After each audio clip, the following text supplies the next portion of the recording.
good, very strong, and I think important for us. And also I enjoy very much our meeting from the working group 1. I think our colleagues were very straight. They were very straight to the point, and they presented it very well. And I think everything is going as expected, or more than we expected. And we have 41 people attend in the working group 1, and I think 60 during the lecture, and now we have already 29. So I think it's very good for meetings like this. I would expect, my expectations were lower, I have to say, because I know that everybody is a little tired of this kind of meetings. So the lecture will be visible. I missed it because I had another meeting before 11. We don't know yet. We will have some conversations with Liliana, and then we will see if she agrees or not with having the presentation allowed for. It can also be enclosed, only for members or only for certain members. In our private area, for instance. We'll see. Yeah. We'll see what Lilian says. Maybe we should send her the recorded, and then she will evaluate it if she thinks it's okay for disseminate. But it is not yet that conversation we didn't have yet. but Monique will be available. But it's important for us to be in Monique also, because she will be present, and and in the end we can do some comments, and we will be able to talk with her a little. So, but yeah, it's difficult to attend everything. But so we have already 31. So else, be my guest. When you're ready, please. Thank you, Anna. I'm very happy about the morning and the working group 1. I think they did a good job, and they did already also some overarching topics and things. I will start with sharing the screen, but then I will switch it off when everybody is presenting him or herself. So share screen. Yes, I think this is good. Or can I just, yeah. Now you only see the presentation, right? Yes. Yeah, okay. Yes. Should it full screen or, yeah, maybe. Okay, so welcome everybody to the working group 2, which is focusing on the development of a specific set of concepts for middle-class mass housing projects. The working group leaders, it's me and also Professor Jenko Fialko. It remains difficult in Paris, yes. So the main goal, maybe it's good to refresh, is to launch a common and specific vocabulary related to middle-class mass housing, is consolidate and sharing methodology, of a sharing methodology, it depends, establish a set of concepts, and build a key analytical framework.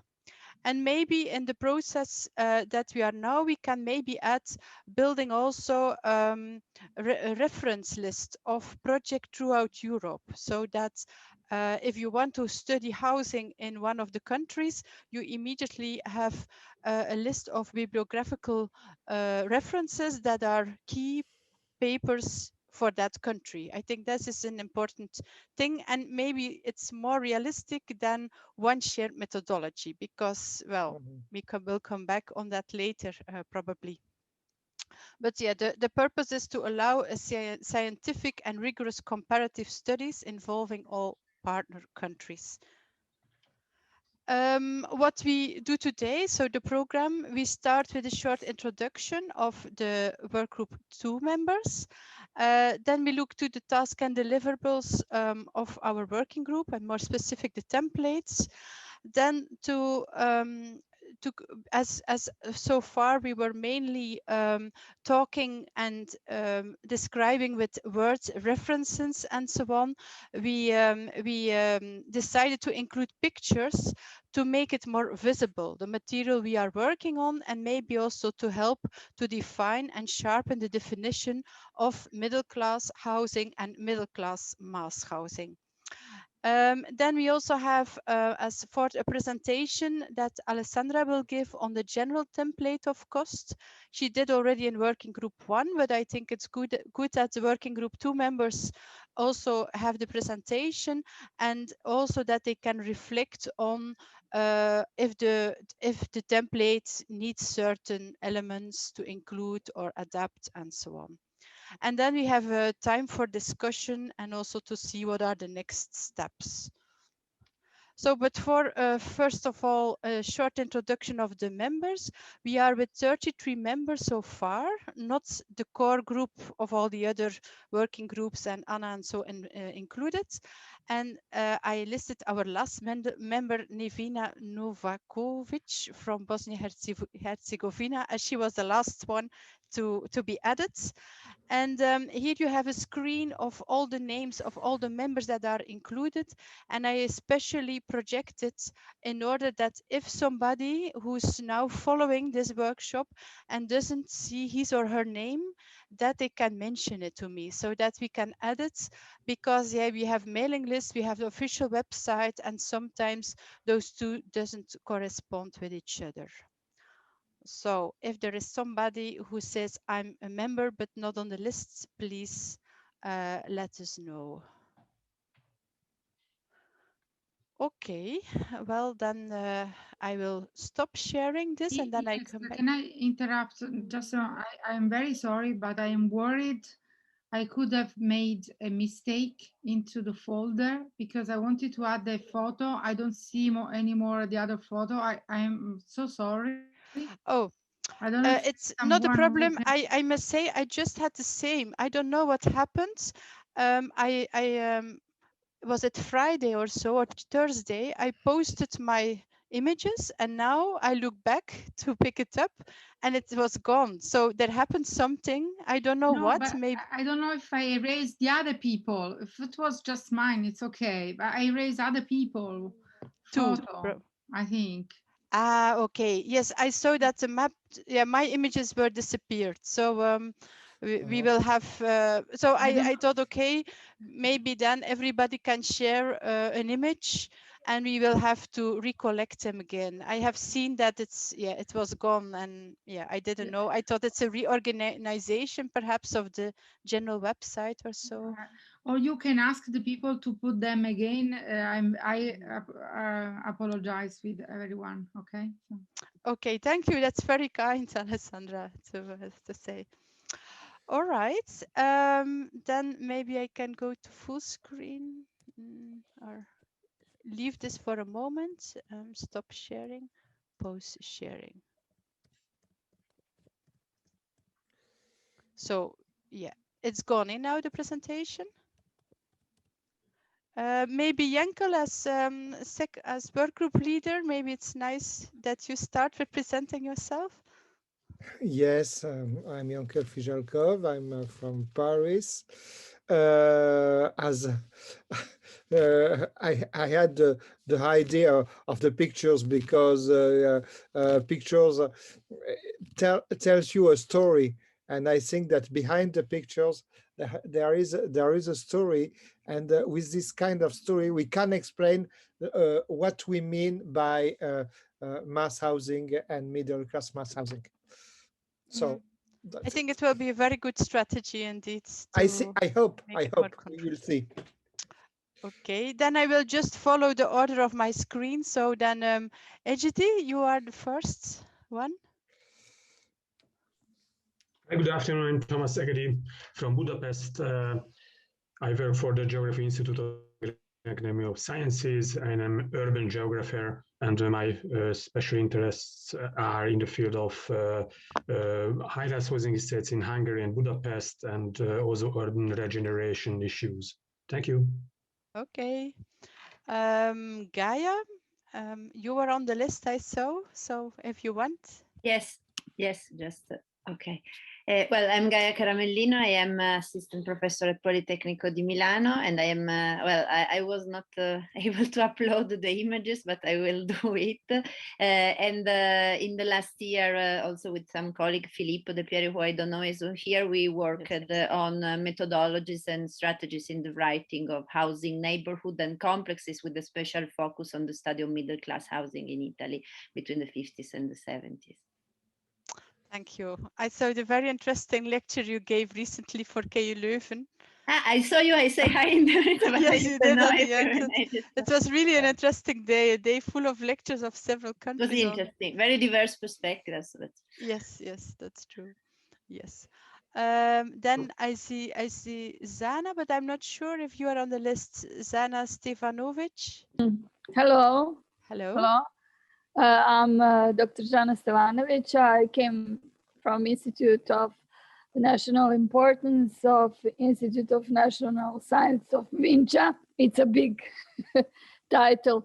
I'm doing thermal comfort in residential buildings on the aspect of energy passports for every residential building. So my part is that energy sector and the thermal comfort and mass house building is a very big issue in this area. So thank you. Okay, thank you. Danielle, I don't know if you are on the list or specific. You showed interest for this working group. Yael Alway. Yeah, I missed your mentioning me. So I'm Associate Professor Yael Alweil. I'm chair of Housing Lab History and Future of Living at the Technion in Haifa. And my interest for Working Group 2 specifically involves processes that involve primarily social and economic transformations in middle-class mass housing, especially in Israel-Palestine, and different understandings of what the social category of middle class means, especially in the neoliberal context of, what are the attributes? Is it income? Is it other cultural and ethnic attributes? So the meaning of middle class in terms of access to housing in the contemporary context. Okay, thank you. All right. Lidwin Spoormans from TU Delft. Yes, I am Lidwin Spoormans from the Netherlands, Delft University of Technology. I am a researcher and lecturer in the section of heritage and architecture. So I'm studying heritage, but my field is housing heritage specifically. And recently I focus on post-65 stock, as we call it. So everything built after 1965, seen from a heritage perspective. Okay, and why 65? I would think 68 is an important date, but 65? Yeah, as you know, maybe the Netherlands it has a long tradition in national policies and regulations. So these dates go along with new programs and new regulations. All right, we had the first act on urbanism was in 62 in Belgium, which was late. Yeah. Okay, up Lankots from Estonia, I think. Hi, nice to see everyone again. Yes, it's a long time. Yes, I'm working in the Estonian Academy of Arts, Institute of Art History and Visual Culture. I'm a senior researcher there. And at this point, my research interests are in how leisure became part of the scientific technological revolution in the Soviet Union, or how leisure entered this way of governing the whole state. So my interests here are a different typology, which is actually the second home, a kind of a byproduct of this mass housing estates, and whether actually it is also a way, it's debatable, of course, but one of the ways how to define perhaps a socialist middle class, which in itself is a problematical issue anyway. So, so the summer houses is what a challenge. Perhaps I'm studying here in this group. Yes. Okay, great. Alessandra, yes? You are in two groups, I think, 1 and 2. Alessandra Como? Yes, thank you. I am an associate professor in architecture design at the University of Salerno, which is south of Italy. So we have these two locations in Italy, the north and the south, that probably will try to represent what is in the general situation of Italy. My interests are related to theoretical issues. So the understanding of the change of the urban form as a consequence of, from the process of massification of middle class mass housing. Okay, thank you. And massification, we will have a discussion on that for sure. Then Monika Maksiak,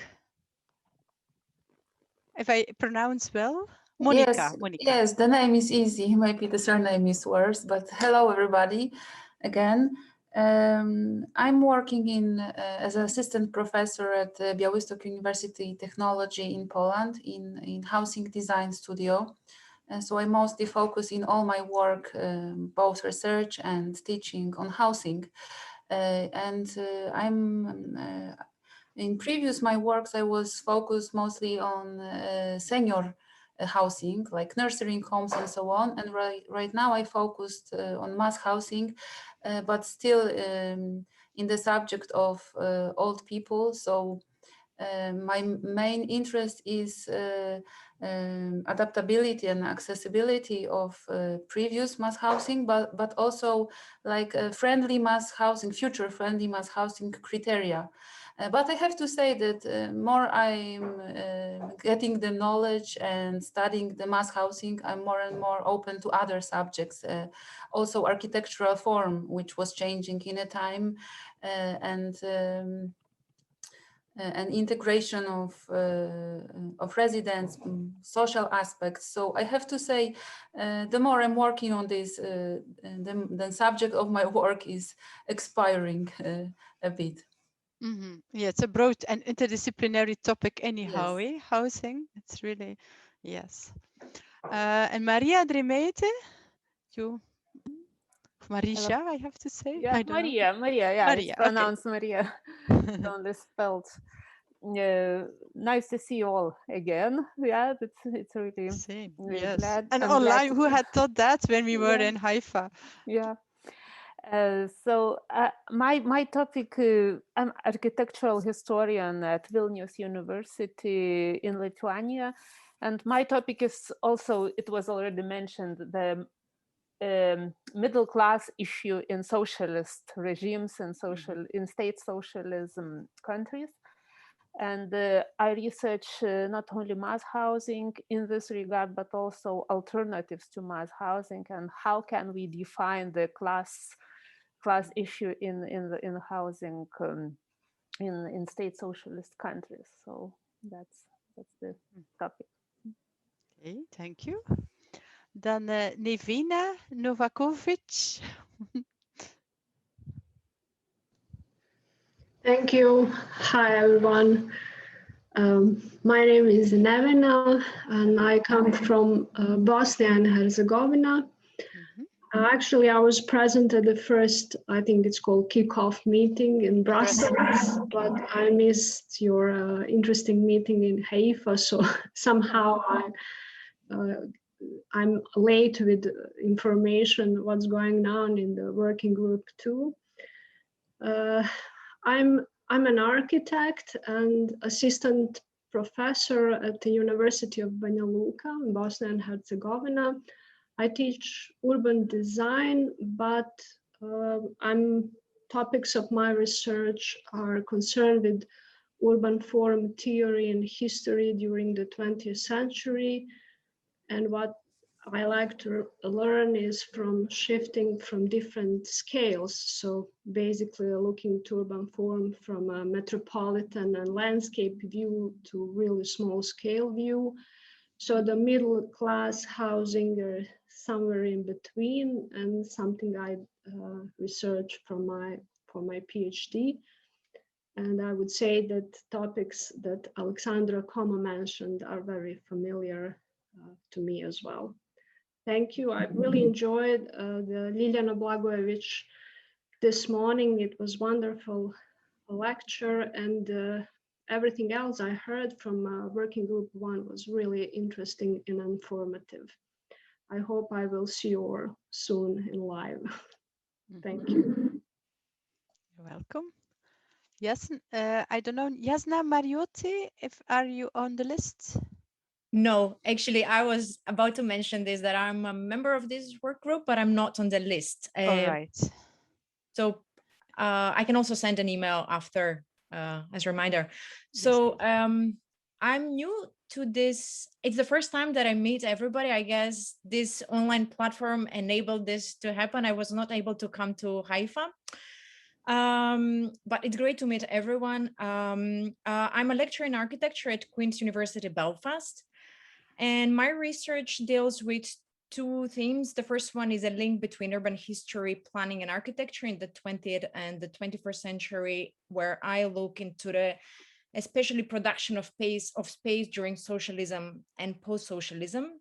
And the other part of my research deals with the architecture of mass housing, and in particular, I look into the spontaneous and the planned practices of transformation of large housing estates.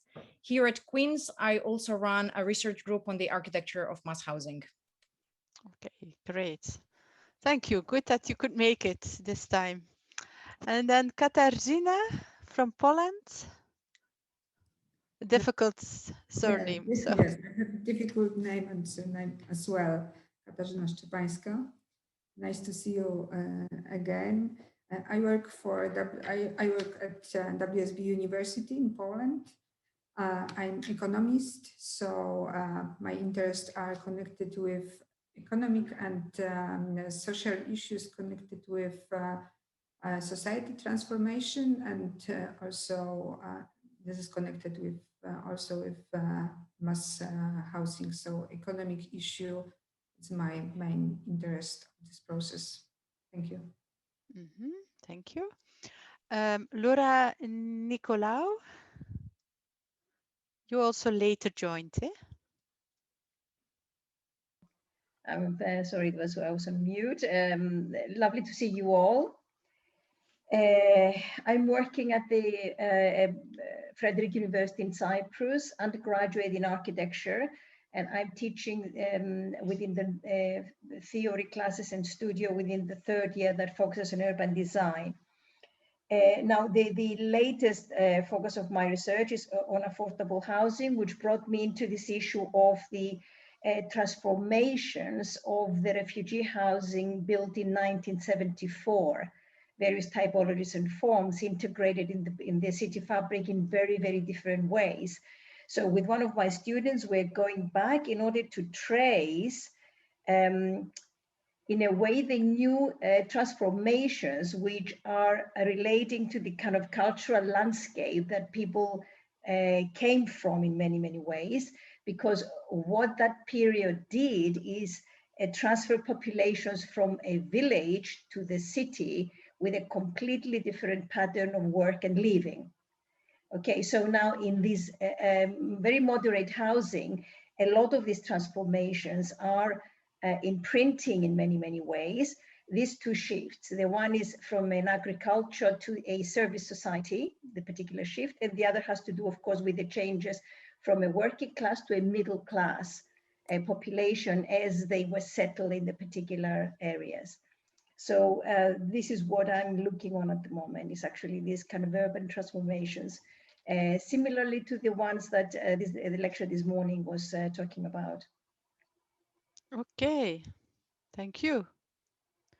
Then Nicola de Togni, you are not on the list, but maybe you are also interested in working group 2? And we met once in Milano a long time ago already. Yes, yes, thank you. I'm not contributing up to the moment, but I'm following. So I will try to work with Gaia, and I will catch up a little. So I'm grateful of this day, so I can really catch up with all what you have done in the last year. So I'm just looking at and looking forward to give a contribution. And I'm a research fellow in Politecnico di Milano. I'm an historian of architecture, and I've been working on housing, and now I'm focusing on the different narratives that can portray housing from different perspectives, and how these narratives are related on one side to the built environment and the changes it goes through, and on the other side with policies and planning perspective. So just to say the different relationship and how they impact on narratives, and how narratives impact on the general public and the city imagery, let's say. Okay, interesting. The stories behind the buildings. And yes. Thank you. Okay. Then we are at Venita Zlatinova. Hello, Venita. It's nice to see you live. Yes, nice to see you too. Live online. Yeah, yes, it's our second time actually. Thank you for leaving my presentation a little bit later, because I was driving 2 minutes ago. I just came home. I'm Veneta, assistant professor at the at the University of Architecture, Civil Engineering and Geodesy, Sofia. I'm teaching the course of urban morphology to students of urban planning, and also leading projects of urban design, especially multifamily residential design, with some additional services, of course, to architecture students and also urban planning students. I also participate in one research project under the Horizon 2020, which is focused on one of the oldest middle-class housing districts here in Sofia, and the transformation of the areas, of the green areas into green corridors, with focus on participation of the people and the residents, and also with focus of the contemporary concept of nature-based solutions. Okay, and you will present on the Optimistic Suburbia 2 conference as well, eh? Yes. Yes, okay. Great. I think we had maybe Filippa Fusa. You are not on the list, but I see you are here. So maybe but you work at Working Group 1. I saw you also this morning. I don't know if you also want to say something. Hi, Els. I'm Inez. I'm just came now because I have recorded the video of this morning. But I just listened Working Group 1. I'm the leader of the Working Group 1. I'm Inez, and it's a pleasure to meet you all. I don't know if you need more. Yes, great. Hi, Inez. Yes, I'm also a member. I don't know if I'm on the list, but you didn't call my name. I see you now. Sometimes the images change, so I don't know if I had everybody or not. So fine. Yes, please present yourself. I'm Leonore. I'm an architect, and right now I'm a postdoctoral grant holder. So I'm helping organizing the Optimistic Suburbia 2 conference. My research background is actually architecture education. My work was focused on the Lisbon study case in the 70s and in the 80s. But now I'm studying the housing theme within these spaces. like what was it like in the curricula? How did the teachers approach the practice? How did the students absorb the certain way of designing housing? Those short sub themes. And I'm new here. I registered just a few weeks ago, but I'm really interested in the discussion around the MCH because middle class housing was very present in those years, which were no longer devoted to social housing and much more to the middle class, and all those sound bites like the consumer society, the postmodernism, globalization, massification, which we are going to speak about, right? And so I'm trying to establish an area of research in Portugal. Okay, great. Thank you. I see Rachel Alterman. You also are. Raise the hand. Hello. Hi, Ankur.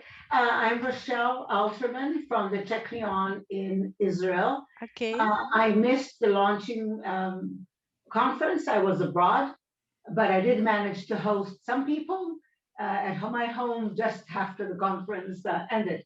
I'm a professor of urban planning and law. My PhD student, Nouriel Orr, is here as well somewhere.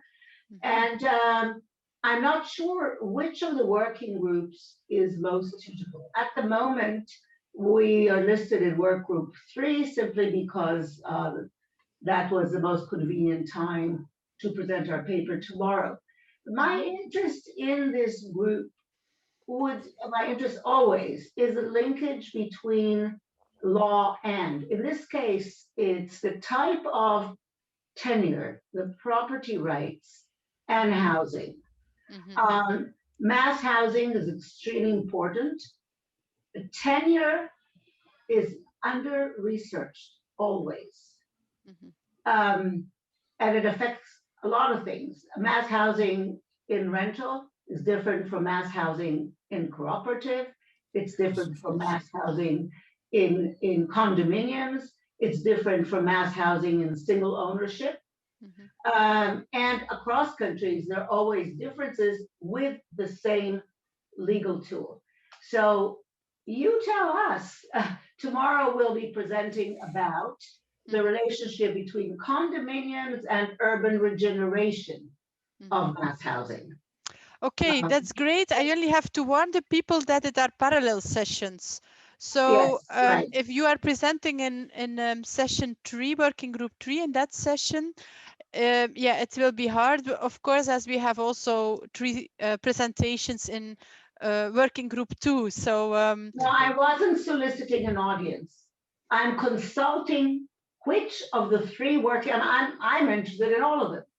Which would be the most suitable for continuation of my membership? I'm an MC substitute member, and my PhD student membership. That was the only reason I mentioned that. Okay, great. I think that the policy, the working group 3, is the most appropriate.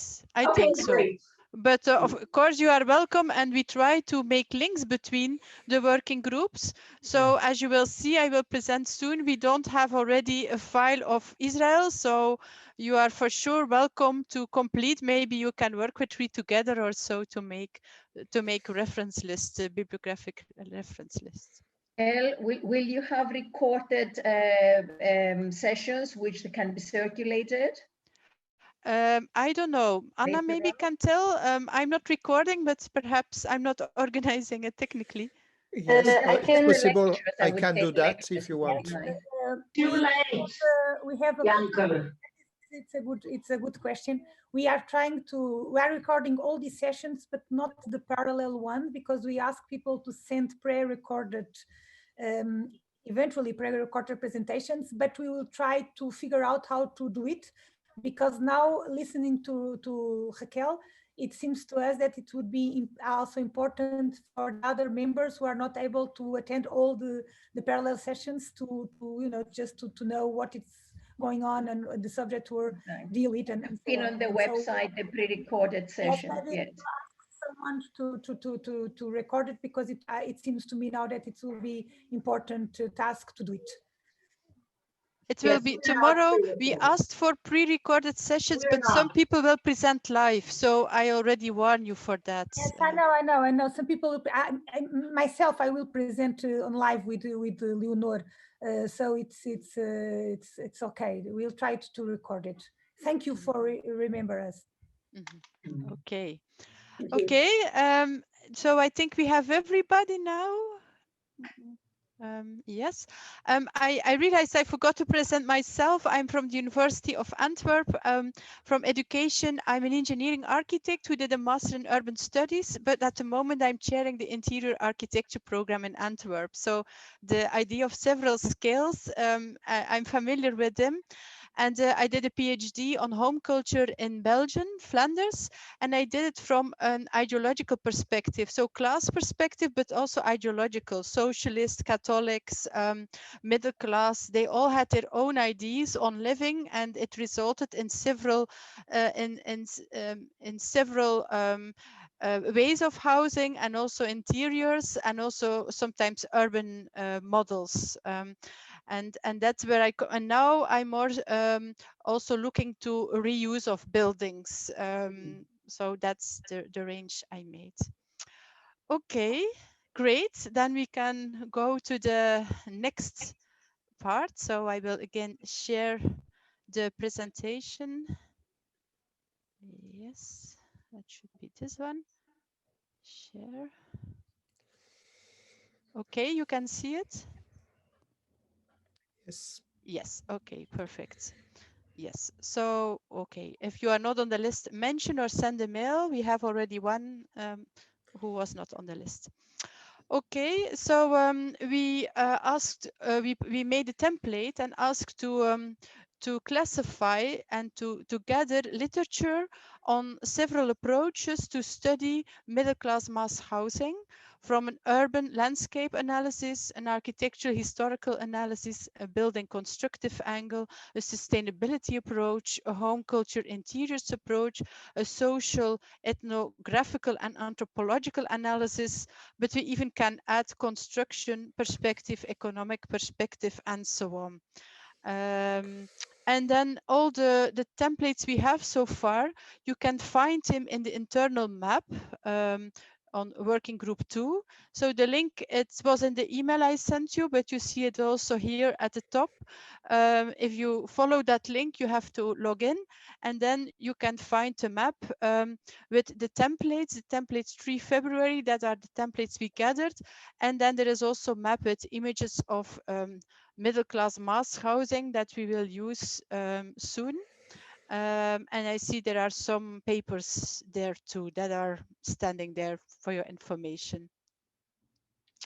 We received, we are the smallest working group, and maybe our topic is not so graspable that you just measure things. We really have to reflect on how to approach this subject. But so far we received a reference list with bibliographical reference list from the Netherlands, Belgium, Hungary, France, Estonia, Poland, Greece, and North Macedonia. So other than the map that the professor this morning showed, it's not only the South. We didn't got so much references from the South, but mainly Central Europe, and even Nordic is Estonia was also included. Yes, so, but if we want to make links with the other working groups, we will need more references from more countries. In comparison with the first template we made, we have now 3 tablets. You see them at the bottom. The first tablet is the national bibliography. So the idea is that the references that are key in your country to study housing in your country, that you list them there. So like here, from an urban analysis, architectural analysis, and so on. The second tablet is Bibliography International.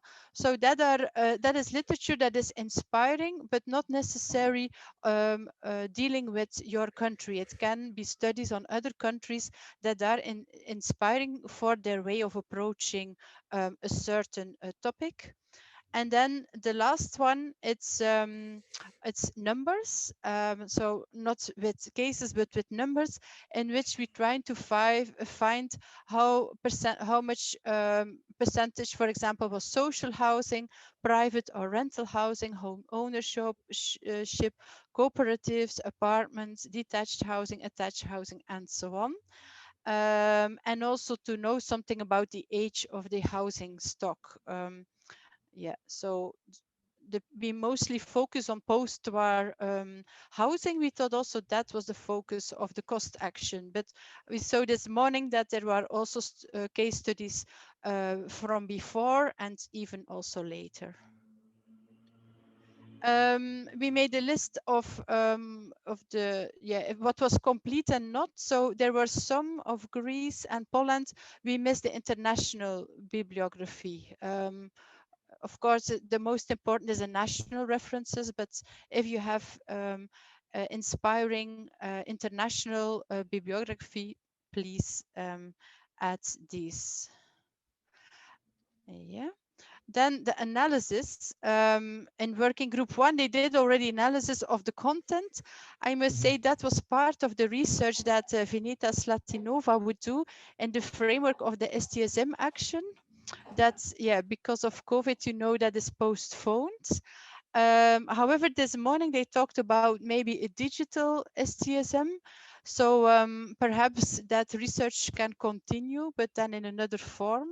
It's something we will have to discuss in, maybe tomorrow, in how we continue, or even at the end of the session, how we continue with this research. To study and to also to explain methodologies, there are also other sources than bibliographical, and especially with the corona, we had to think of how to communicate other ways. And here the video made by Lidwin from working group 2, but also others like Anitza Gran, I leave the surnames, Marcel Svenza and Uta Potgieter of working group 3. They compare two middle-class mass housing, one of in New Belgrade and the other in the Netherlands, I think above Amsterdam. And they compare, they interview the inhabitants, and similar topics are approached. And it's a way to communicate how to study these projects beyond just an architectural analysis, but also to include inhabitants and what are their experiences. So that's also thing maybe we should think about videos and explain, not just documenting cases, but also focusing on methodologies on how to approach and to study these houses, these projects. Yes. Then I already make use of the moment to announce an open call. It was yesterday the deadline, but perhaps as Jenkel, I think, is one of the organizers, maybe he can extend it 2 days. Yes, we can. Okay, then maybe if people are now here and they are still inspired. So it's organized by Jenkel and Ahmed, who made the website. And it's of course a place to disseminate work. And I don't know, Jenkel, if you want to say something more about this conference and in the framework of methodology. Yes, the framework of the methodology it's about memories, history of urban planning, mass housing in different countries. And we have some researchers in the Center of Housing Research in Paris, and we want to share experience and to share reflection about that, even with research who are beginning. It's open. It's an open meeting. and it will take place in 21st April. But we can extend the open call for 1 week more, if you agree, Ahmed. It's not on the spot, of course, but yeah, yeah. I think it's of course. yeah. I think it's nice as now many people are listening, and classical ways of talking is more difficult. So yes, and yeah, in the title is already the word memories. So oral history, where people are digging into their memories to talk about the projects. It fits also in the topic of the social aspects of housing. And of course. Okay, so people who are interested, well, at the lift you see contributions can be sent to Ahmed Ben Bournou. It's abstract, I guess, of 300 words or something. Yeah, probably. Okay, then another thing where we will focus on methodologies, it's in the Optimistic Suburbia 2 conference, and we have a session building a key analytical framework for middle-class mass housing. So it's the topic of this working group. The call for papers is already closed, but yeah, this is the main description of the case. But like Veneta of Cost and also Lidwin and more people, Uta, I think, are participating in this session. So it will also be a relevant, and also people from abroad. There is also a couple from Denmark, I think, yeah, from Denmark, who is presenting. And what was one of the striking conclusions is that most of the contributions focus on the space around the buildings. So on parking space, on public space, on green around the building. So it's not only the architecture, but the voids between the buildings that is also part of urbanism and yeah, part of architecture as well, to see what happens with the space around the buildings. The date, I don't know, yeah, it's not here, but it's 16th and 17th of June, if I remember well. Yes. Otherwise, correct me. Yes. Yes. Okay. Can I say something about it? Yes, of course. We hope this Optimistic Suburbia 2 will be a huge conference. We hope, and we hope that will be face-to-face conference. We have that. This is our hope and there are lots of cost members involved. We have at least 8 shares of the sessions. 8 are from the cost.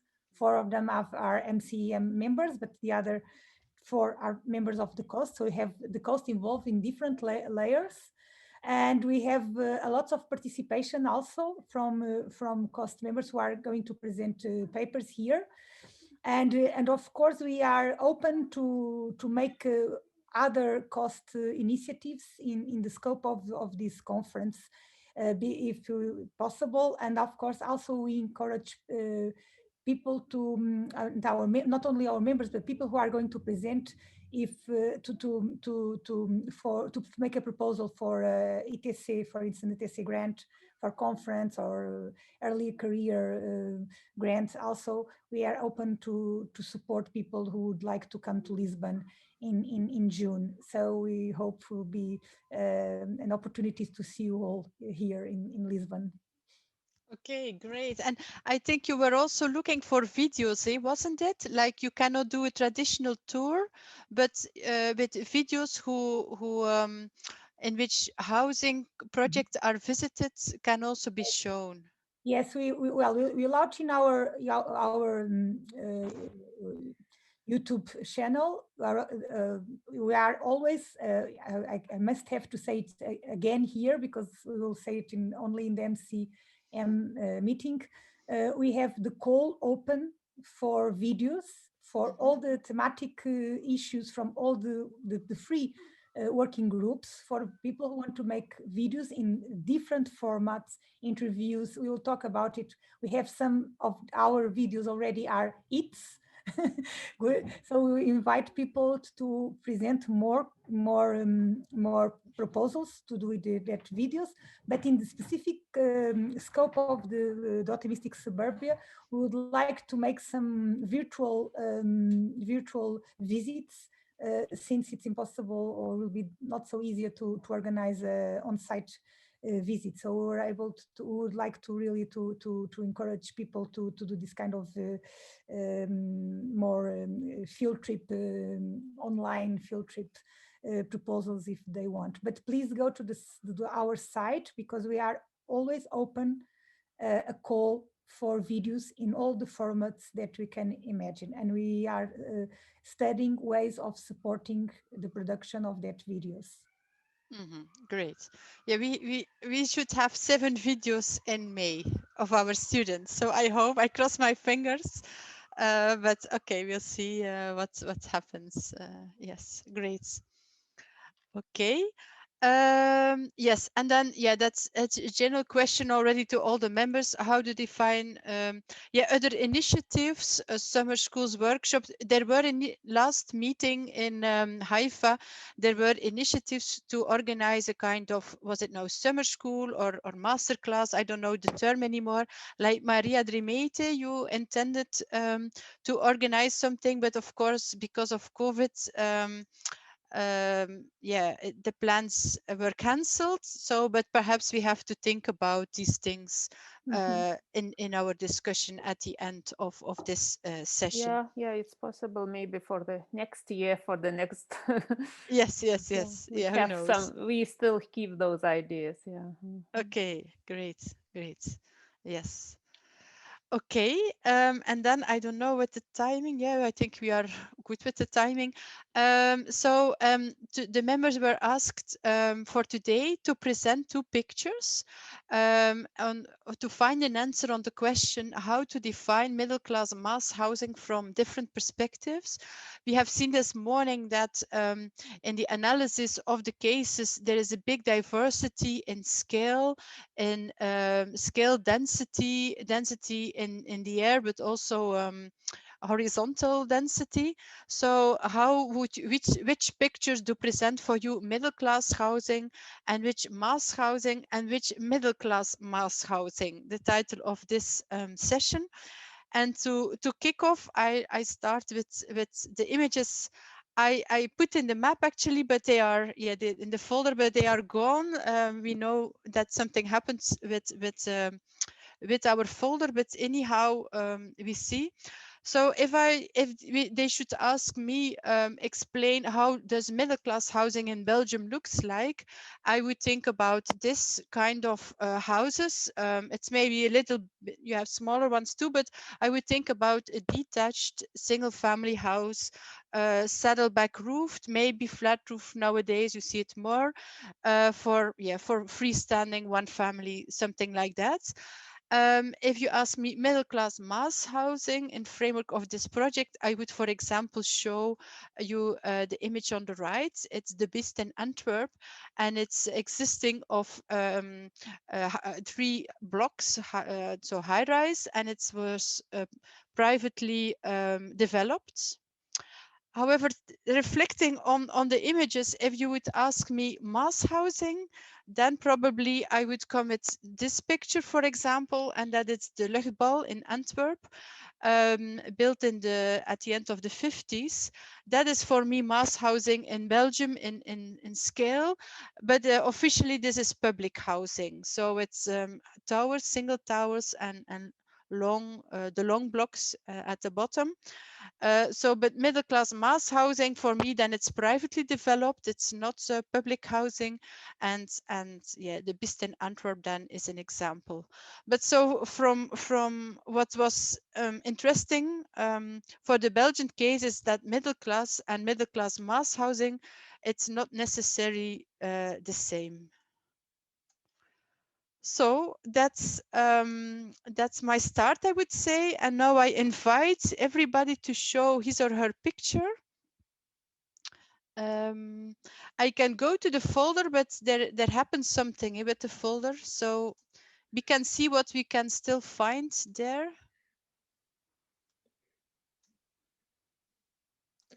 else Yael wanted to resend the images. Okay. Yeah, I was asking where can we resend the images if they are gone? Yeah, okay. I sent you the link in the chat maybe. So it's okay. the link. Aha. Did you got it? The link? Oh, it's only to Lidwin. I don't know. It seems. Did you all got a link now? No, No. No. How should I do that? You Maybe have to I can change change everyone. to Okay, I will all. change. Exactly. Yes. Perfect. Yeah. Yes. Okay.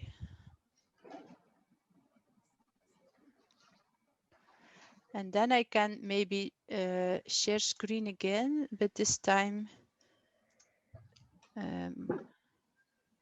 or the folder. I will try if that works.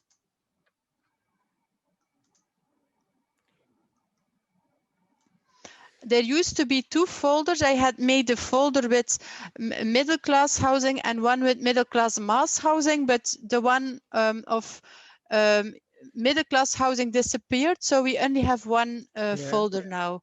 Yes, it's strange. Yeah. Oh. You can see here, Ajelem Gentili, I think it's from you, Yankel. Maybe, Yes, and it's then from me. And this one, but this one doesn't appear. No. Blah, blah, blah, blah. Gentil. It's that, yeah, that one appears. Yes, it's the new one, but the first one was more interesting before. But how to do? I can And that's share. Italy now. I can share. Maybe. Yes, okay, maybe that's better. I will stop share then that you can share it. Oh yes. Up. Can I share? Okay. Oh no. Yes. No, it's not that. Okay, sorry. No, that's not that. Wait a moment. Maybe I can, in the meantime, Lidwin had to go for a moment, for an exam or so. I can share what she showed in the meantime. And then she sent us this. Of course, I don't know what she wanted to tell with it, but if I look from Belgium to Belgian perspective to the Netherlands, we see they are very well ordered in urbanism. But they are inspired by Belgium. They try to have some more diversity in their housing. So you see there the area with the colored roofs, like the blue, the red and the green coming back. So it's their way to create more diversity in an area, a neighborhood that is developed at once. And it seems quite recent, the projects that she shows. So it seems nowadays middle class urbanism. Why I was more focusing on middle class mass housing or middle class housing in the 60s, 70s. So that's, yeah, maybe we should refine that later. Okay. Jenko, maybe now? Yes. I've sent the image by the chat, so you can see that the old one.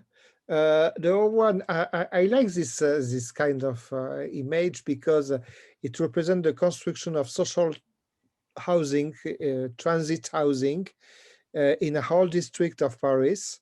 In the period of urban renewal in 1953, it was the first big estate in the center of Paris, and it was a social transit housing, and the goal was to elevate the standard of housing of people in the way to transform them to middle classes. So it's not a middle class housing, but it's a housing who has the goal to elevate people. And that's it's the old picture. And the second picture you have showed is HLM Gentilly. Maybe I can put it in Janko, can you share, because I think it's clearer if we see the image on the screen. We are sure about the image is on the chat. Yeah, but I know, cannot but if you open it. share it, Okay, I can share it. if it's okay, but otherwise, I think, but I don't know how to do because I have a new computer. It's the problem now. Is that I'm not only partager l'écran. Desktop one, yes.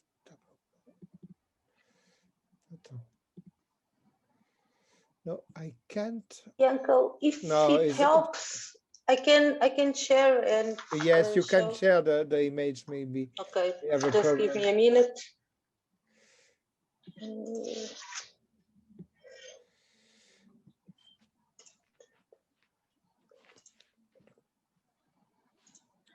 Sorry.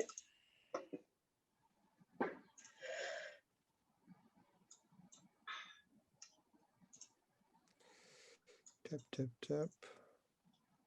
Are you seeing? Is it here? Okay. Perfect. It's here, and it's in a old neighborhood, and you see it's a poor old neighborhood, and I want the objective of the urban rebuilding is to go and to elevate people to middle classes. Yes, that's it, and it's in the center of Paris, and it's a picture of 1953. And so how many percentage of middle class do you think that would live in such kind of houses at that time? More or less, eh? Now it's a middle classes housing, but in the beginning it was not a middle class housing. It was the goal was to elevate people to middle classes. So I have chosen this kind of example, and the second one is that one. I will. You had on your I had web. it on the screen. Yes. Okay. Yes, you had on the screen. Okay, then I will share. Yes. Okay. So and yes, this one is it. Yes. Yeah, it's coming. Yes. Okay. Yes, and this second image is significant for me because it's a more contemporary social housing built in there's in a 2000, I think, and it's built in the suburbs near Paris in Gentilly, and there's a transformation in the architecture because it's intended to be discrete and to integrate to integrate social mixing. So we have in this kind of buildings who is very discrete. We don't see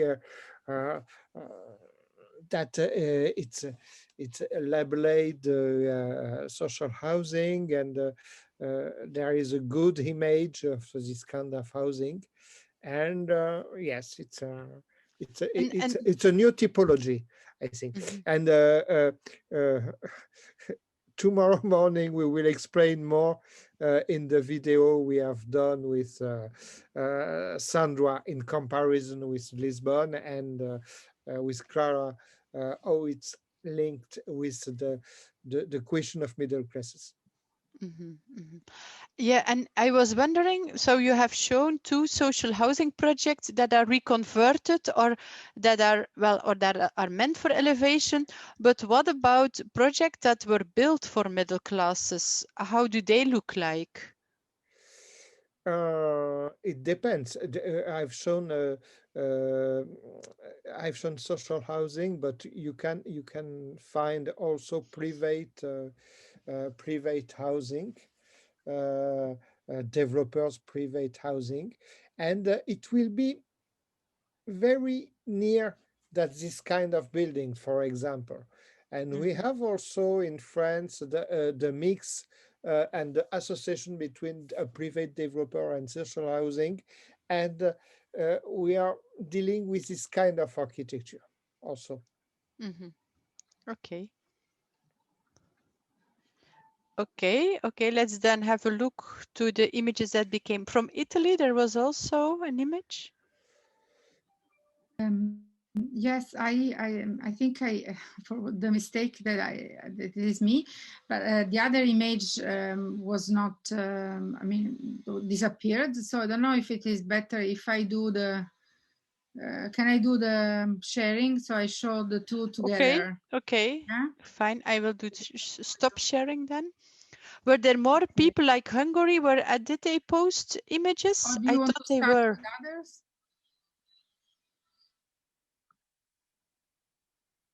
No answer so far. I also posted. Okay. So I think yours was gone and more. Shall I yes, go? please. Can I show you the pictures? Just to share the screen or? Well, yes, but yeah, Alessandra was doing first, and then you can do afterwards, maybe, Zana. Okay, if you want to go. Okay, so I have these two images that I was putting as a contrast, as a difference. The one on the right, the one where I have the indicator. I hope it is visible. Yes, it is. It's a building with related not so many floors. It's detached by it's not next to so much to the others. Other buildings that are next to that are different constructions. I think this is an example of middle class, but it's not massification. It's an individual work, which is clearly individual. While on the contrary, I was thinking those are all from the same city where I live, that is Naples in the south of Italy.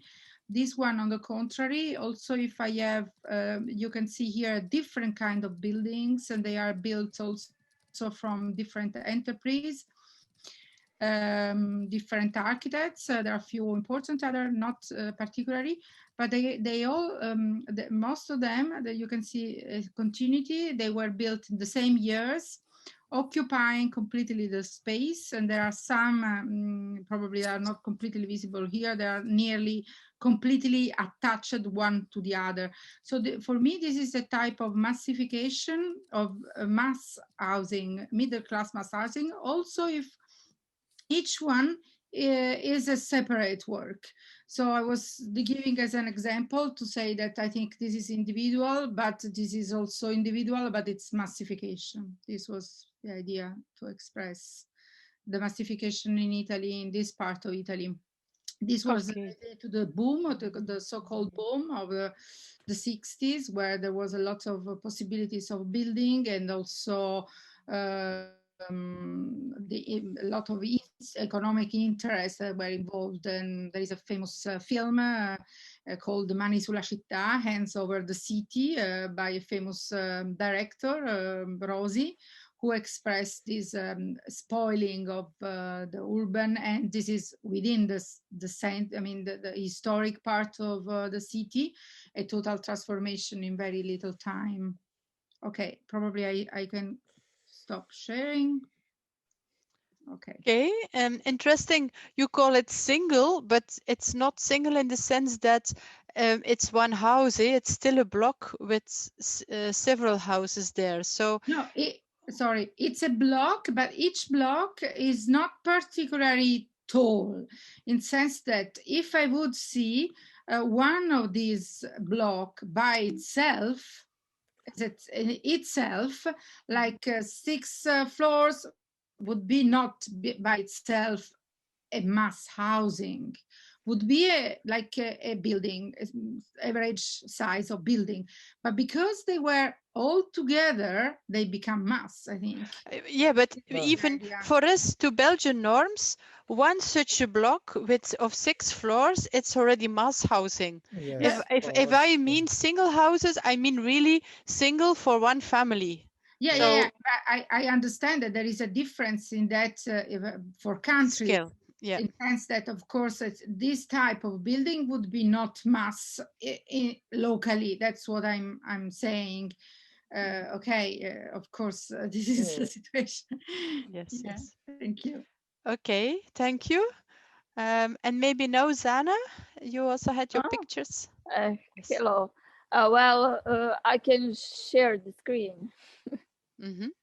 Okay, share the screen. So just to see here. Okay, first of all, I like big towers. And in our plans, those are the big buildings that you can see it in the social era. Everything is planned. So those are the GIS pictures. So you can see them. They are more than 80 meters high. They have a high level of density of people inside. For example, in this part, we can have like 3,000 people that they are living in. So this is, everything is planned. So you can see those are 3 buildings in the circle. And this is where is urban form, how this looks like in urban scale. So there are like an island of big buildings in a large scale area. So you can see lots of traffic, green area, etc. Okay, this is the second part in suburbia. In suburbia, this is like issue center suburbia, big issue. This is in suburbia, how this looks. Everything is also planned. Everything is scaled. This is big. In these towers, you must have planned to realize them. So this is also large scale, and we can see how this looks like in G's coordinate. You can see very big green area in front of them. So there are, this is how they look in suburbia. Suburbia, you can see green area around it. So those are images. And the third one is the city, also city center near the river. So near the river, and we can see more images just here to go. Just Jana, it is in Belgrade, yes? Yes, everything is in Belgrade, but those are three big examples. Three big towers. Yes, I know, because I have been there, you know. I went with the line 14 at the end of the bus. So I was just, I just turned from the computer and came back. So I think it's amazing architectural form also. Yes, for example, this is, I didn't send you the picture, I'm just showing. Yeah, that's why I'm asking. I have lots of pictures. So, okay, this is suburbia. This is very large. It's like more than 80 meters. And this looks like when it's little bit cold. So they are like, they have like microclimate around them, and there are big consumers of energy. And my part of the interest is because this is very large scale of buildings, and when one part of the building is heating up, the second is like cooling down. So this is like development in energy issue, and of course in thermal comfort. And of course, we have lots of social structures inside older people, people who are younger, how they are receiving thermal comfort, and that's the whole issue. So I'm dealing with lots of stuff with them. So that's my point of view. So this is for me for now. If you have any questions, so that's it. Thank you. Thank you, Zana. I received in the meantime 2 other from Portugal and from Israel, so I will share the screen maybe now. If you leave, Zana. Resume share. That's okay. Stop sharing. Okay. Yeah. Yes. We have a lot of materials. We will have to do a synthesis after. Yes, it's true. I think we have to go fast through it now and keep it short, because we still need to hear the presentation on the template. I think it's important that we discuss also on the templates. So maybe, I don't know, Anna, if you can say very short something on it. So I choose three images from mass housing in Portugal. So I started with the 50s. So the first one is from the 50s. This is for higher middle class, we could say. So it's kind of it's like Liliana said today in the morning, it's aesthetical and a social, in a way, approach. So they were very important to establish an image, how should be living in the city. This is almost in the center of the city. So it's provide promotion of the 50s during the Estado Novo regime, which is a dictatorship with fascist inspiration. And then the second is for middle class in the suburbs. The second image, it's a Portela urbanization in outside the city center. It's the beginning of the building the periphery of Lisbon, and it's completely for middle class, and it's completely also private promotion. So the state in Portugal never supported middle class housing. And the last one, it's much more recent, from the 90s, and is for lower middle class. It again in near the center of the city, but in places where vacancy and where social classes were already lived. And in order to promote a more diversity, social occupancy of the city, the state decided to open for private promotion to do this kind of real estate. So it's all mass classing, and in Portugal, you can say that the middle class, from the lower to the higher point, it's mass housing. It's suitable for middle class. So thank you for listening. All right, thank you for this quick. And then the last 2 for today, Yael from Israel sent me these. Yes, thank you, Els. I'm just, I'm sorry, I'm not using my camera, but what you see here on the left is mass housing from the early 60s in development towns, which were destined to do something similar to what Jankel was saying, to uplift people to the middle, towards the middle classes, to satisfy people's needs and demands for proper housing. And on your right, you see contemporary middle class housing on the produced by the market, using certain type of architecture in order to project potentially an upper middle class image for middle class housing. And there are many interesting issues here, unresolved and understudied, in my opinion, regarding how do we define this class, the middle class, economically and culturally. Okay, well, I think that we can take this question with us when we have a look to the templates that Alessandra will present. just before, because Constantina put here in the chat. Constantina, I don't know if you still want to. Yes. Okay, thank you very much, Ines.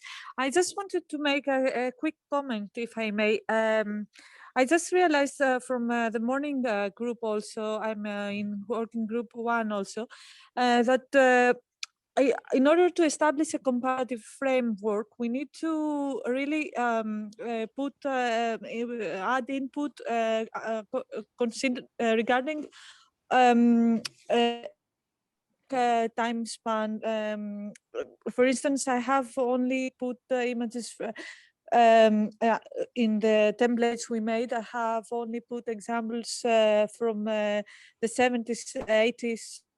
So perhaps all countries need to add material regarding first post-war decades, and then maybe 70s, 80s, and then contemporary, because I think otherwise we can't really end to constructive, constructive conclusions in the comparisons. I really also agree with what Alessandra presented, the massification through the repetition of a block, which is not certainly not necessarily made by a certain architect, and this is actually the case up to mid 80s for Greece with the antiparachie system. You can see some about antiparachie in the video I have prepared tomorrow. So I don't want to say a lot about our system in Greece, but I think that in order to establish a comparative, need to be more systematic with the periods. So that we need to add, the first post-war decades, then maybe 70s, 80s, and then late contemporary. That was my realization today and comment. I actually thought that the project perhaps initially was focusing on post-war middle-class mass housing. Yes, that's what I thought too. And with the policy, we look, of course, how they look today, but we don't have the purpose to look to new builds housing project for the middle class today. That's how I understood it always. Well, but yeah, Anna or Ines, they can. Can I say something for Please, Mook. Yes, Mika. In our working group, we are policy working group.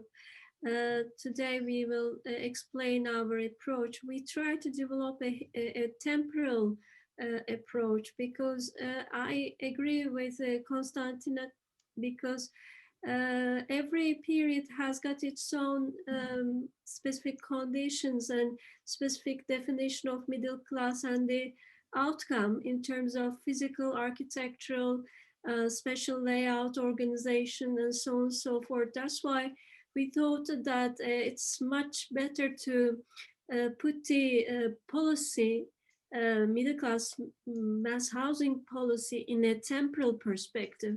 We will explain that in our session, if you could join us, so we can maybe make a good links with the case studies and the definition of middle class mass housing concepts, all these in a much better way.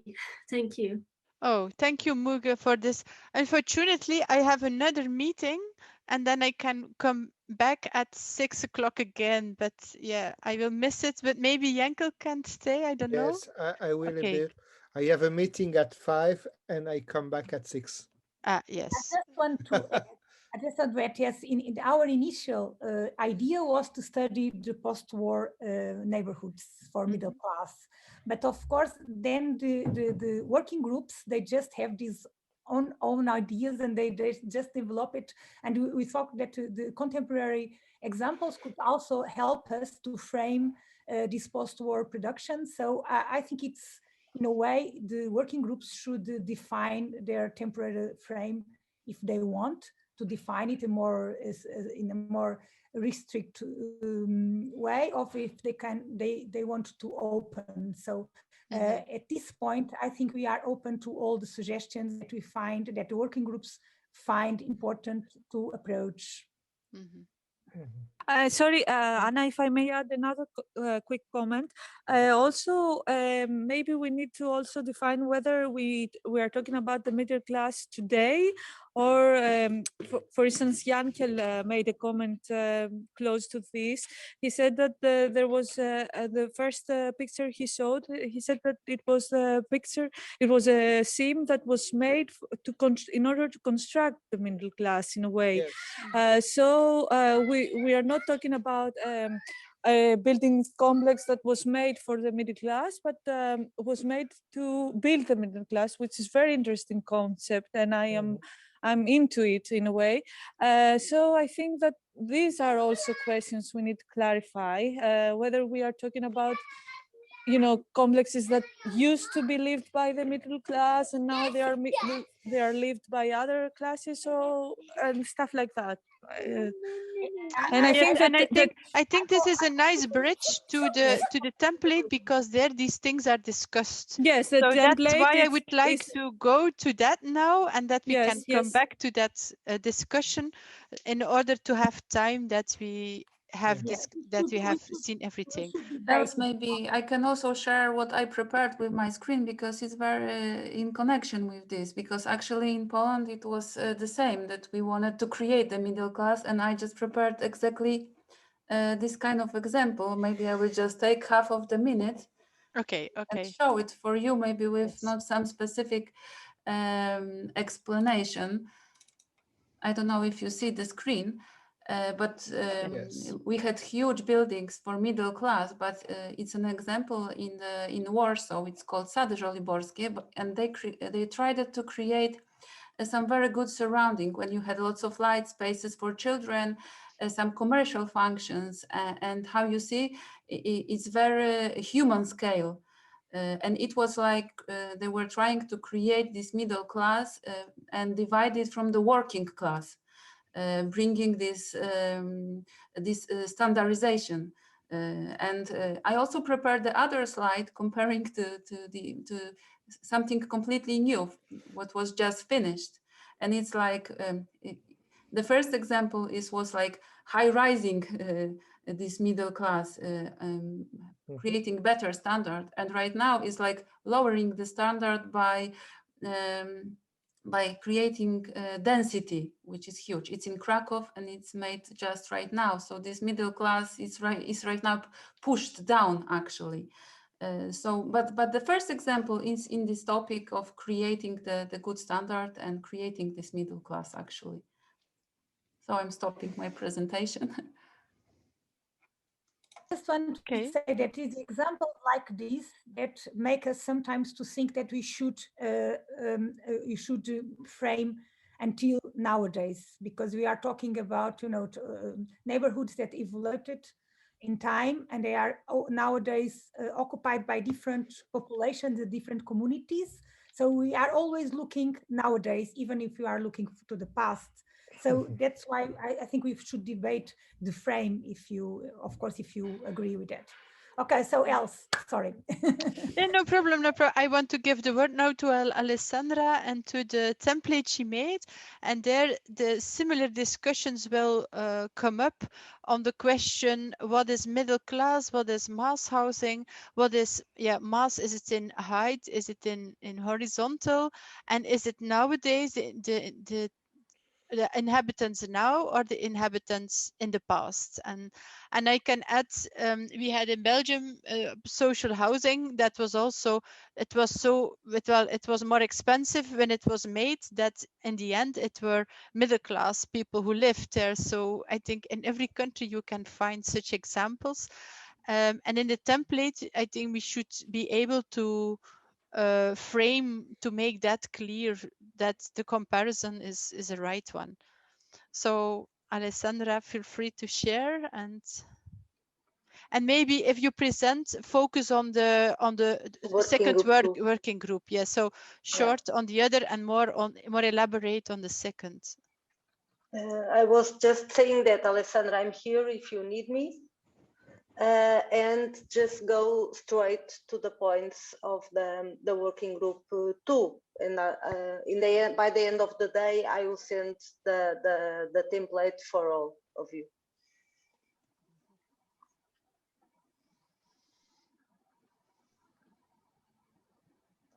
Alessandra, the mute, please. Yes, you are muted.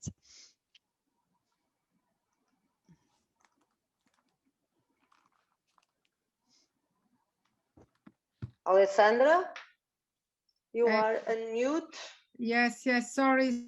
Okay, I you think have to start. Okay now, right? Okay, I will go super quickly about the very initial part, where basically we are a subgroup of the working group 1, where we had to review the template in order to accommodate additional issues and information that came out.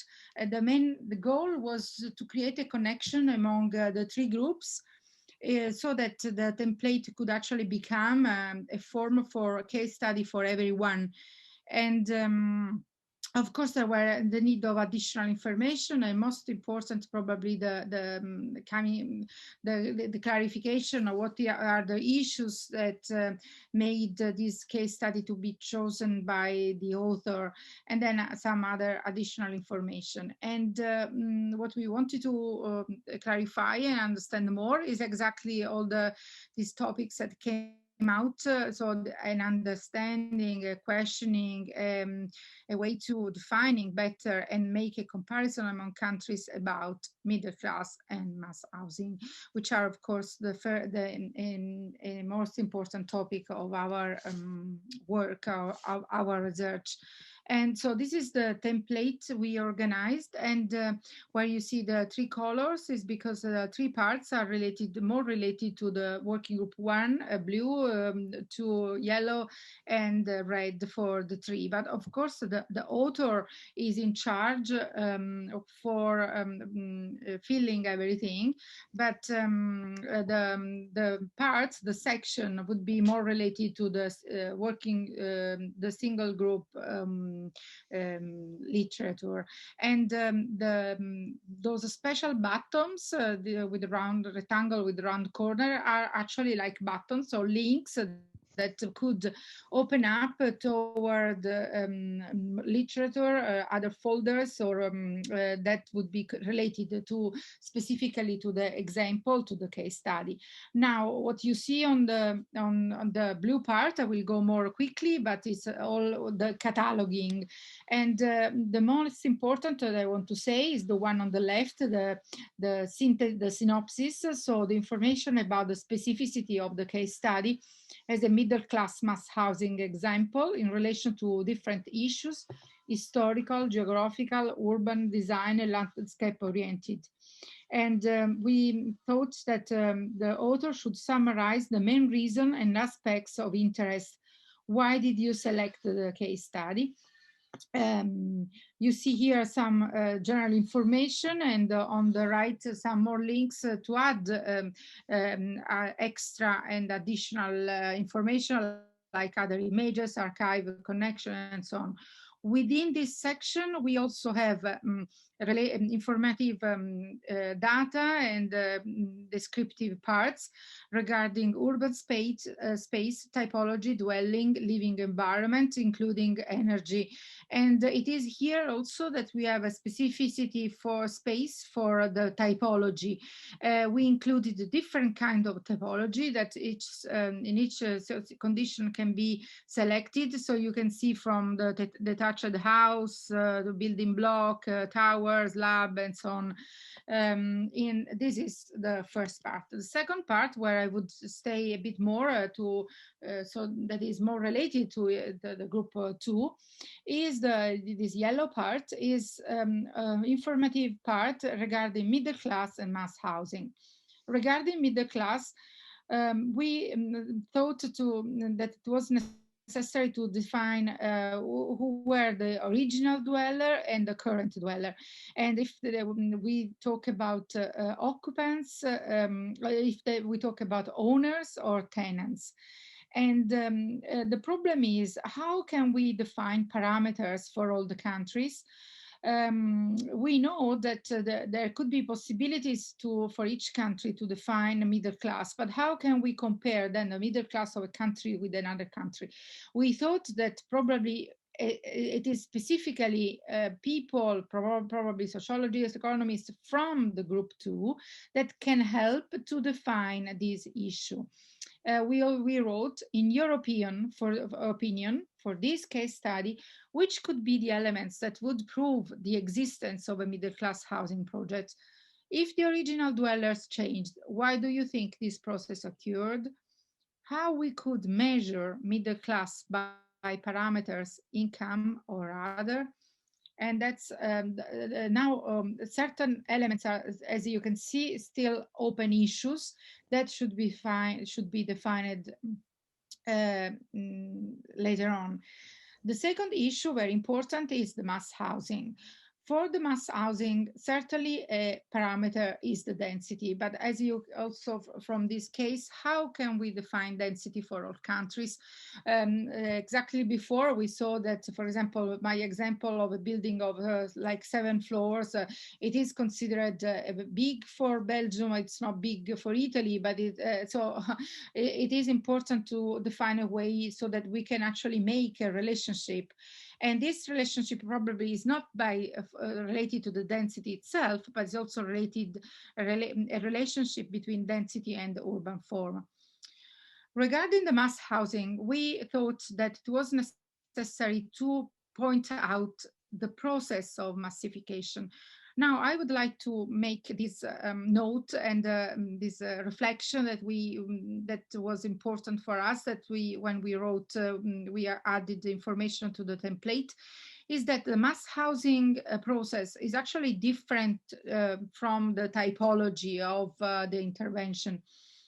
The first issue we wanted to point out is the possibility that the process of massification could be either planned or unplanned. And in the next images, I think there are more explanatory understanding with some case studies. And then the forms of massification. We defined a vertical grow, horizontal grow, and elements repetition. And for this, I want to also point out that this is not about typology, but it's about really how this massification occurred, because we can have we can repeat a little element for thousands of times, and of course we create a massification. We can repeat an element for 2 times and we don't even create yet massification. So it depends not only by the element itself, but also for how many times, and if there is a moment in which this repetition actually occurs. So as you can see in this part, we defined the planned process, unplanned process, and then vertical grow, horizontal grow, elements repetition. There was also an advice to add distance between these elements in meters as an additional information. In the descriptive field, we can read, how do you think the massification was achieved in this particular case study? Can you give information regarding the density area transformation? In the case of an unplanned process, can you specify when and where it occurred, the scale and area involved, which type of buildings were repeated, if the process involved soil consumption, urban sprawl, etc.? Now, I think that the next slide probably can clarify a bit more. This is about the process. This slide is about an idea about differentiation between planned and unplanned. The planned, of course, with one intervention, an architect or a group of an architect since the beginning with a clear defined project. Another one is the one I presented also today, is an unplanned process. In very little time, single buildings are built one next to the other, and there is a process of massification. In this case, we thought that in the template, we can actually have one example of one building in a sense, but also use the other spaces like the photo in order to understand this family of the other buildings that were built next to that.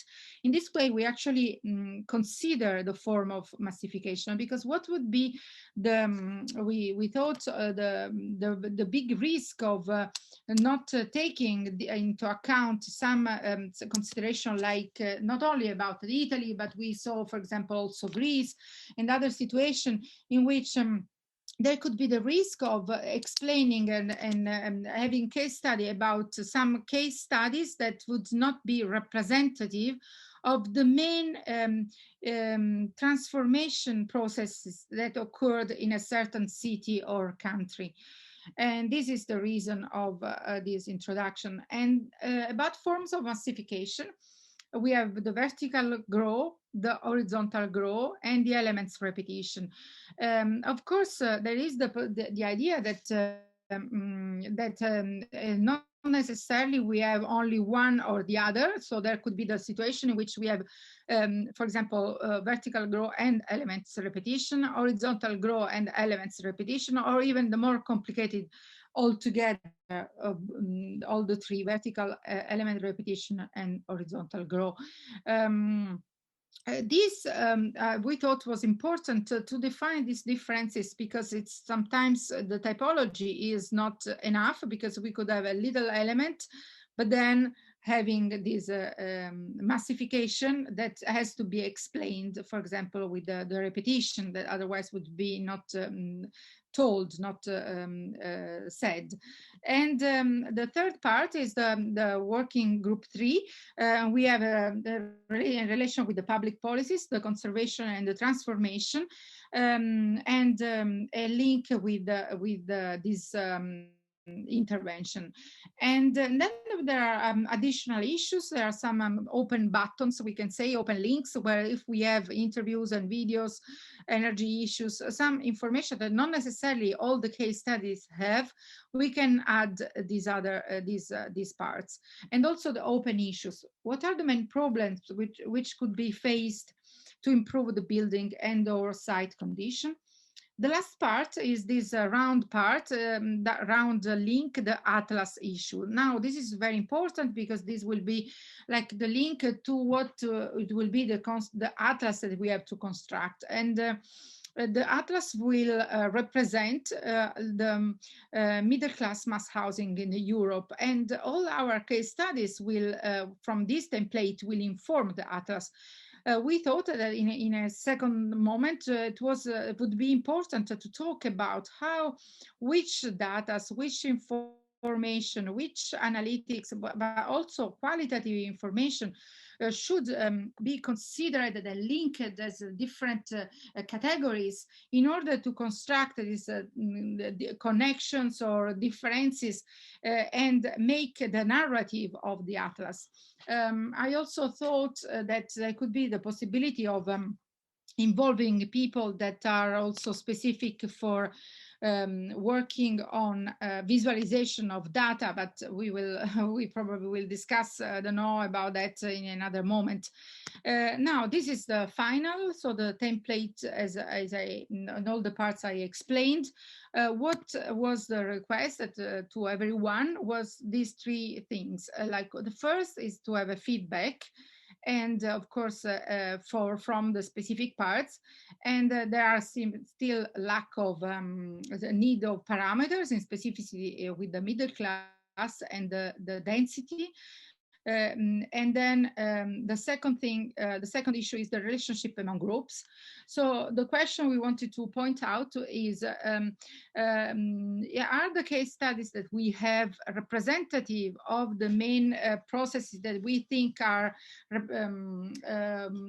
the ones that occurred in our countries?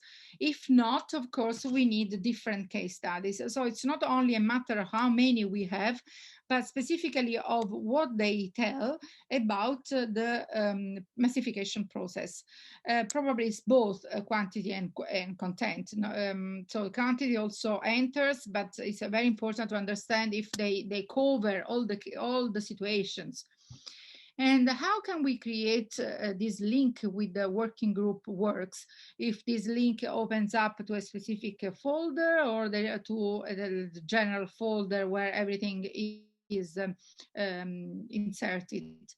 And then probably we should organize a back and forth process in order to check the template, but also inform, also have back from the single group informative elements so that the actual template can also be improved. So a back and forth process. For the future work, is about what I mentioned before about connecting issues, which data, which categories. I think I finished the presentation, so I can probably stop the share. And yes, I will add these to the folder, or I will give, don't know how, Ines probably, she already added this presentation, or I can do this later. Yes.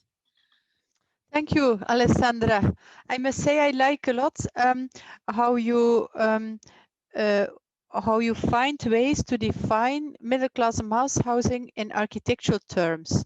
So far, it was always about who are the inhabitants, what are their income, economic terms, are they expensive or not, and last time we had a discussion, is it about mass in height actually, or is it about horizontal? And the example that you show was the in between the block that is already mass housing and that is repetitively, how do you say it? So that is repetition is also a factor. Then is it in the height or is it horizontal?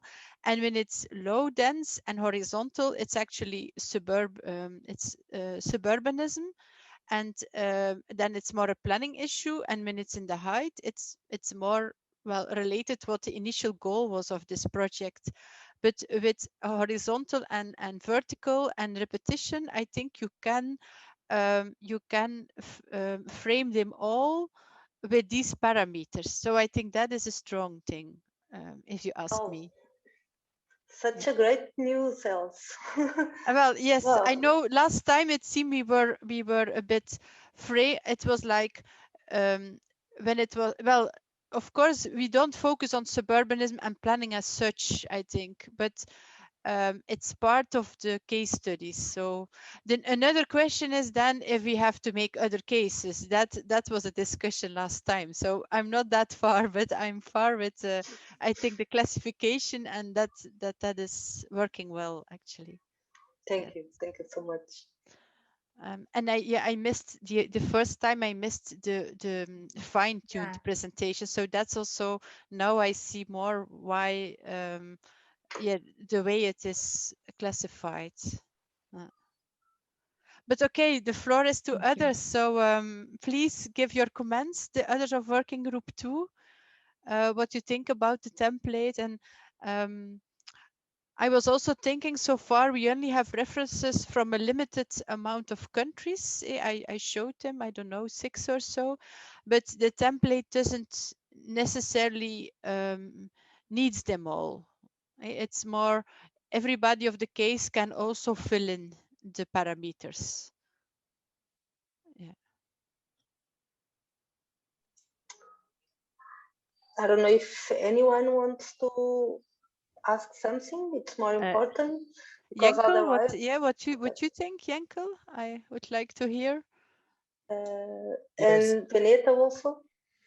Yes, I think it's a good frame, and I think the general statistic we had collected, I think it will fit with this kind of representative. I don't think we will find, and we will can argue about that this case are representative or not. I think that what we can say is that what they illustrate different situation. And I think it's a yes, it was my main question. It was, what are we doing? Can we have an exhaustive sample? It's impossible, I think. But I think that in each country we can have a panel of we can try to find a panel of different situations who can illustrate the link between mass housing and middle classes. I note, for example, the discussion before about the pictures. It has that in some countries, mass housing is done for rebuilding middle classes. It's not the case of all the countries, but it can be a kind of a typology. And another typology, for example, can be middle classes who go to this kind of building, and it's in a different way. In another way, it can be also suburban buildings and suburban neighborhoods. It can be another, and I think we can have in each countries different kinds of situations, and of course, it will be in link with the working group 1 for. Okay, and Vinita, yes, you. Yes, thank you. I think the templates are wonderful. They will work for sure. I just wanted to ask if there's a possibility for a little bit more space. I mean, a little bit more words for the explanations concerning our group, because I think 30 words is not enough for sure. For the 1 point, and of course the 50 words for the others. I think maybe if the space allows, please provide some more space for explanations. And I have a comment concerning the example that Alessandra presented, and that was present here in the presentation. I'm a little bit perplexed right now, because my own assumption of mass housing is for housing that is massively produced, I mean constructed, and massively constructed housing is always, especially as long as my experience is concerned, is closely related to planning. So I'm perplexed of that example of unplanned mass housing, because if we consider that example, we actually could assume that all housing is mass housing. I mean, here we have suburbs with houses that are quite alike.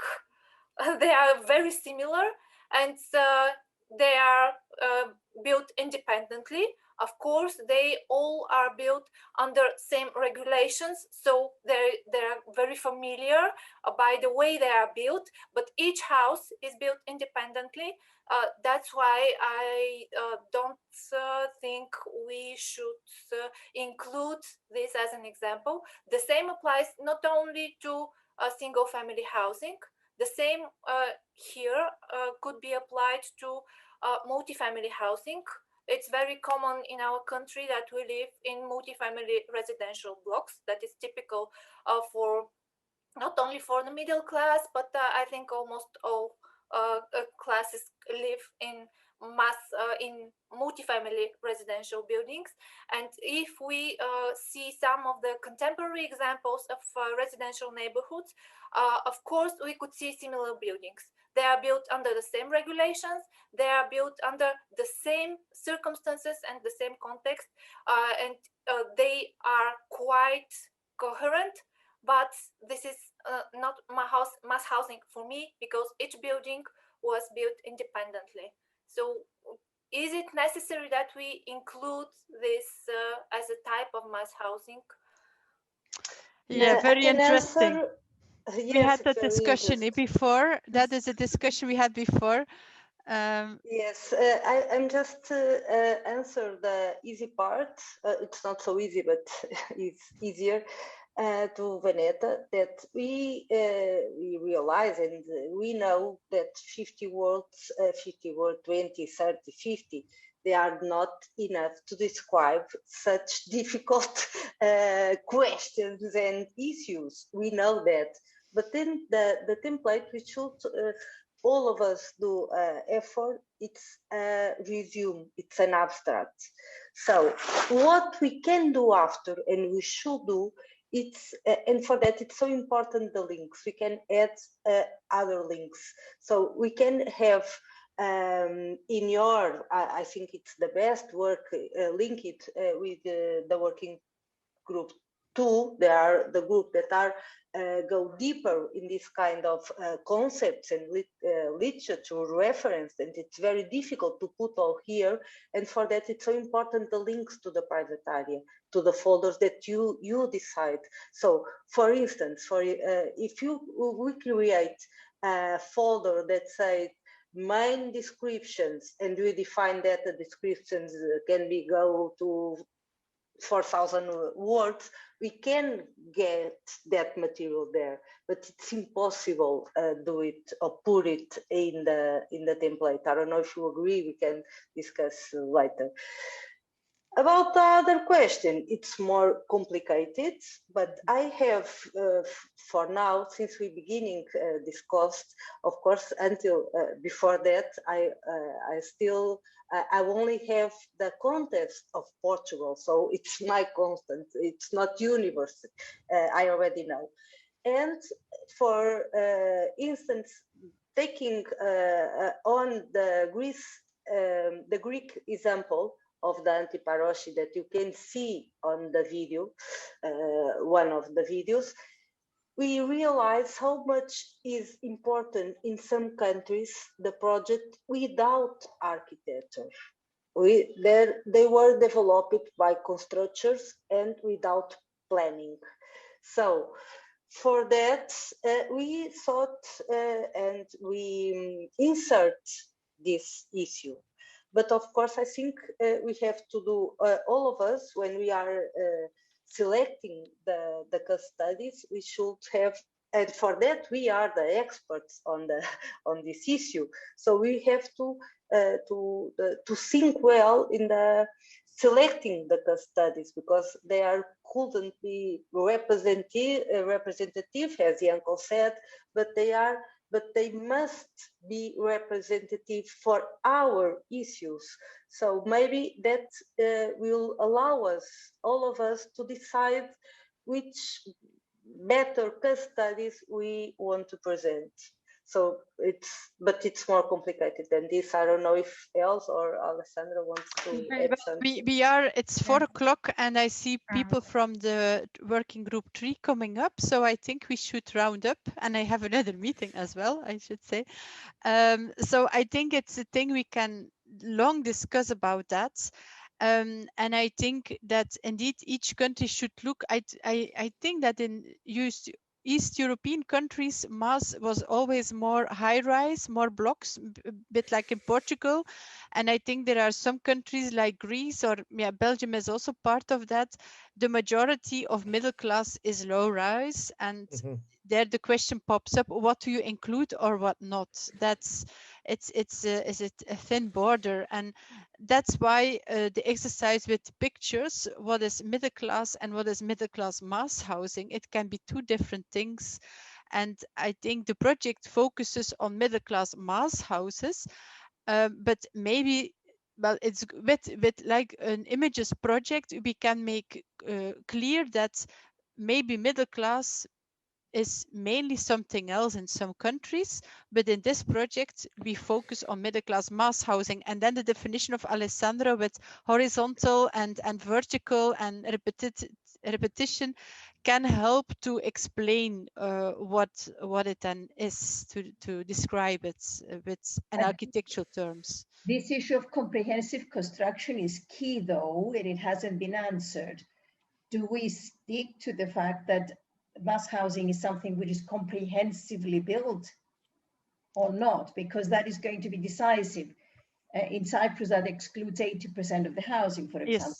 Yes. Yeah. Well, also there, I think you should look to and if I look to Belgium, I would say it makes no sense that it's comprehensively built. It's all home ownership. 70% of the housing, and it was 75% of the housing stock is home ownership and is privately built by different parts.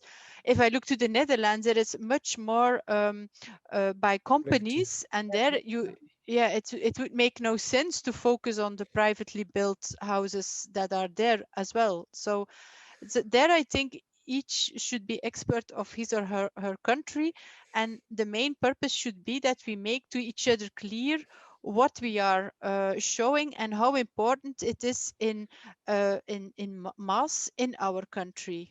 So we are representing the main reality, in other words, more than main reality or the middle, what you understand as a middle class mass housing. In Belgium, for example, it's only maybe 10% that I would really call middle class mass housing in the sense of high rise, or maybe 20%, something like that.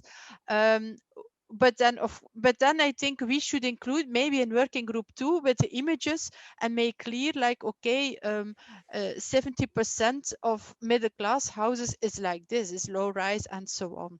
So there I think each should maybe distinguish. When it's in Portugal, I guess it's all the same, so there you don't have the problem that you need to differentiate. Middle class mass is the main middle class housing. So but it's very important, Laura, what you just have said, and because we have to close, just adding that the idea of doing glossary can help us in a different ways. So I think it could be the way to clarify our terms.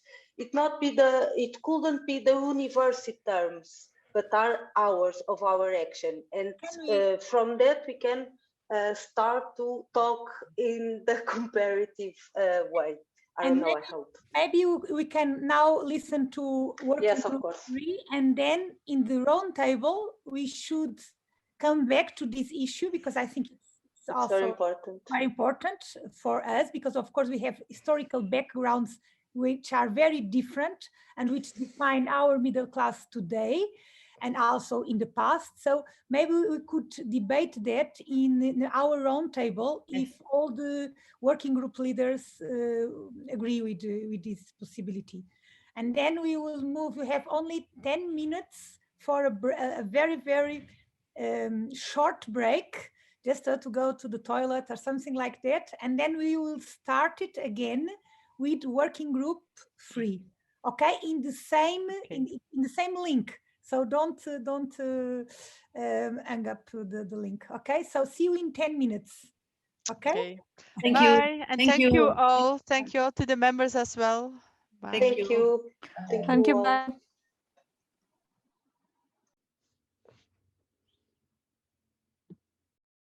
Thank you.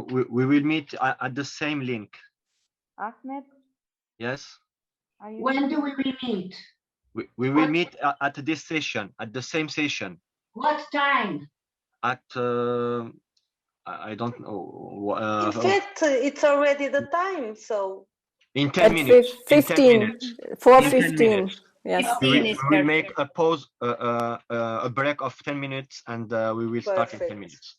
Perfect. Thanks very much, Ahmed. Thanks very much. You're welcome. Thank you. It's Rochelle, Ahmed. Thank you. How are you, Rachel? How are you? Nice to meet you. Excellent. So see you in 10 minutes time. Thank you. Thank you. Bye. See you. See you.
Hi, Hamed.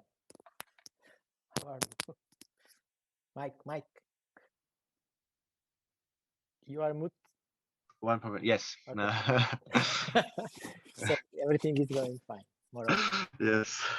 Do you think that somebody there in the other room came to me? There was a lot of person who comes one by one, but it's okay.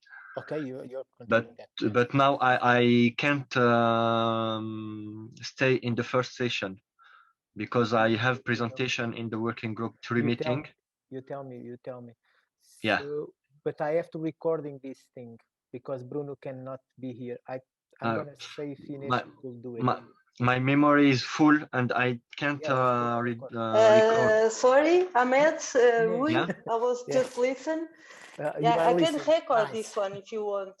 Great. You can record this one, and I don't know if I yes, can. Because I take for the meeting of the morning. Okay. The working group one meeting. So I take almost 1 hour to record the video. Hui, you are the host and you need to put Ines as a co-host or as the host of the meeting. I can put it co-host. Okay. Co-host, yes. Okay. I can put it host. No, it's better not. I don't know. No, because I am a co-host and I can't change the. Okay, but I can leave. I can leave this meeting. It's no problem. Okay. Okay, and I'm gonna see the other one is if somebody is in the room. Okay. Okay. And back the people through here. And I record